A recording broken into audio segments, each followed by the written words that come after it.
नहमदुहु व नुसल्ली अला रसूलिल करीम अम्मा बाद फ़अऊज़ु बिल्लाहि मिनश शैतानिर रजीम बिस्मिल्लाहिर रहमानिर रहीम क़ाल अल्लाहु तआला फ़िल कुरानिल मजीद या निसा अन्नबी लस्तुन्ना कअहदिम मिनन निसा। नबी सल्लल्लाहु अलैहि वसल्लम की बीवियों, तुम आम औरतों की तरह नहीं हो, मतलब कि तुम उम्मत की औरतों के लिए एक नमूना हो। प्यारी बहनों, अस्सलाम वालेकुम वरहमतुल्लाहि वबरकातुहू। मेरी तकरीर का उन्वान है सीरत सहाबियत। हमारे लिए ज़िंदगी के हर मैदान में सहाबियात का आला नमूना मौजूद है।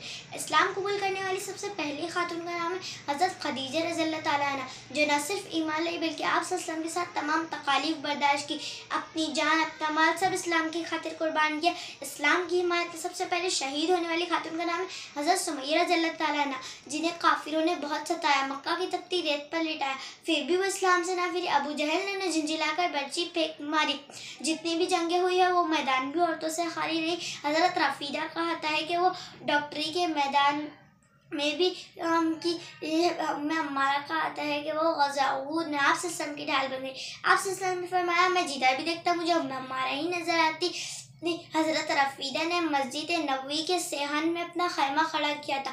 जो भी लोग ज़ख्मी होकर आते वो उन्हें उसी खैमे में इलाज किया करती थी। हज़रत अस्मा रज़ियल्लाहु ताला अन्हा, जो काबा शरीफ से गारे सहूर में आप सल्लल्लाहु अलैहि वसल्लम को खाना पहुँचाया करती थी, छुप कर आप सल्लल्लाहु अलैहि वसल्लम को खाना पहुँचाया करती थी। हज़रत फ़ातिमा रज़ियल्लाहु ताला अन्हा अपने घर के सारे काम, कुएं से पानी लाना, चक्की से आटा पीसना, सब अपने